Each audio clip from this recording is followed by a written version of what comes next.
तर बघा, उद्या आहे दत्त जयंती आणि दत्त जयंती निमित्ताने आपल्याला छोटासा असा उपाय करायचा आहे. हा उपाय केल्याने तुमचे जे प्रॉब्लेम असतात ते मार्गी लागत असतात, तुमच्या ज्या अडचणी असतात नक्कीच मार्गी लागतील, याची मदत जी असते ती होईल.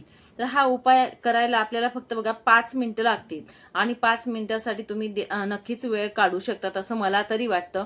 हा उपाय कधी करावा तर दिवसभरामध्ये कधीही तुम्ही करू शकतात आणि फक्त दुपारचा कालावधी जो असतो 12 ते 12:30 त्यावेळी करायचा नाही. नंतर तुम्ही सकाळी संध्याकाळी जेव्हा तुम्हाला वेळ साध्य होईल त्या पद्धतीने करावा. तुम्हाला जर संतती होत नाही, तुम्हाला परीक्षा देत आहेत त्यामध्ये अडचणी येत आहेत, तुम्ही नोकरीसाठी सुद्धा प्रयत्न करत आहेत पण होत नाही, तुमच्याकडे वादविवाद चालू आहे तुमच्या घरामध्ये, या गोष्टी बरेचसे प्रश्न असतात, मुलांविषयी प्रॉब्लेम असेल तर यासाठी बघा तुम्हाला हा छोटासा असा उपाय करायचा आहे. आता उपाय कसा करायचा आहे ते बघा.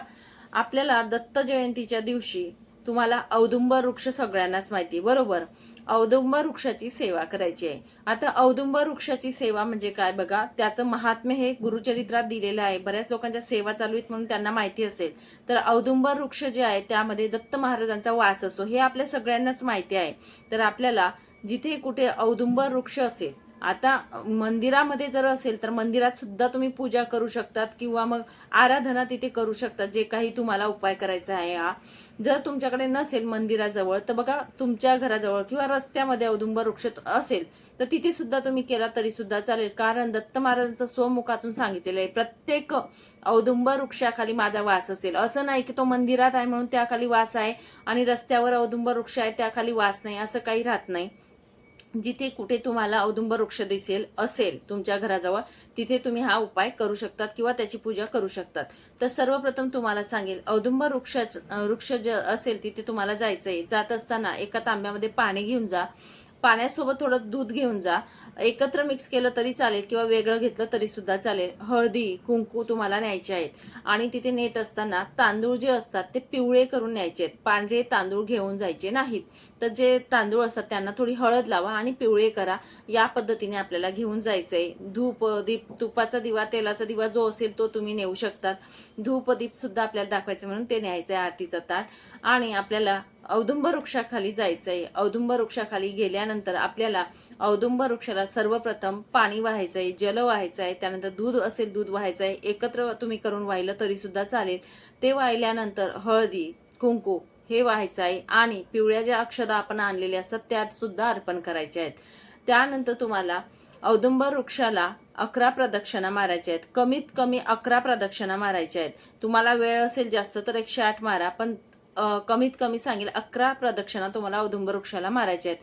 औदुंबर वृक्षाला प्रदक्षिणा करत असताना हे पण लक्षात ठेवा की कंटिन्यू एक प्रदक्षिणा करायची नाही. एक प्रदक्षिणा झाली की पुढे ज्या ठिकाणी आपण सुरुवात केलेली आहे ज्या ठिकाणापासून त्या ठिकाणी आल्यानंतर थोडं थांबायचं, वृक्षाला नमस्कार करावा वृक्षाकडे तोंड करून आणि नंतर दुसरी प्रदक्षिणा चालू करावी. ठीक आहे, या पद्धतीने 11 प्रदक्षिणा करायच्या आहेत. कंटिन्यू पूर्ण फिरायचं नाही, ती एकच प्रदक्षिणा म्हटली जाते. त्यामुळे या गोष्टी लक्षात ठेवायच्या. या पद्धतीने तुम्हाला 11 प्रदक्षिणा करायच्या आहेत. प्रदक्षिणा करत असताना तुम्हाला श्री स्वामी समर्थ या मंत्राचा जप किंवा दिगंबरा दिगंबरा श्रीपाद वल्लभ दिगंबरा या मंत्राचा जप करायचा आहे. प्रदक्षिणा करत असताना अगदी हळुवारपणे मनापासून पूर्ण श्रद्धा, मन स्थिर ठेवून तुम्हाला प्रदक्षिणा करायच्या आहेत. असं नाही की 11 प्रदक्षिणा करायच्या आहेत किंवा 108 करायच्या आहेत तर मग फिरलो मी पटापट पटापट झाल्या माझ्या प्रदक्षिणा 2 मिनिटात, असं करू नका.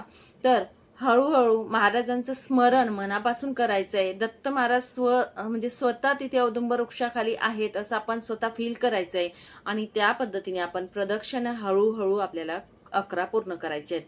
या प्रदक्षिणा पूर्ण झाल्यानंतर आपल्याला वृक्षाच्या वरच्या टोकापासून तर खाली पर्यंत त्याला बघायचंय, नीट नेटकं व्यवस्थित बघायचंय. डोळ्यांनी आपण ते एक बोलतो ना आपण समाधानकारक असं वृत्तीने बघायचं. तिथे आपली जी अडचण असेल ती तिथे दत्त महाराजांना आपल्याला हात जोडून सांगायचे, त्यांना विनंती करावी. या पद्धतीने आपल्याला करायचे. अगदी छोटासा उपाय आहे आणि हा उपाय केल्यानंतर बरेच तुमच्या अडचणी ज्या असतात त्या दूर होण्यासाठी मदत होत असतात. तर दत्त जयंती या निमित्ताने तुम्ही हा उपाय करा. दत्त महाराजांची कृपा नक्कीच तुमच्यावर होईल आणि दत्त महाराजांची जो कोणी सेवा मनापासून करत असतो, अगदी छोटी का असेना, त्याचा अनुभव सगळ्यांना येत असतो. म्हणून नक्कीच तुम्हाला देखील अनुभव येईल. या पद्धतीने तुम्ही ही सेवा दत्त जयंतीच्या दिवशी तुम्ही कधीही करू शकता. तुमचा वेळ साध्य होईल तशा पद्धतीने तुम्ही करू शकता. ठीक आहे, तर या पद्धतीने करा शका. आणि सुत्त विटाळ असेल तर या गोष्टी करता येणार नाही, हे पण तुम्हाला इथे सांगेल.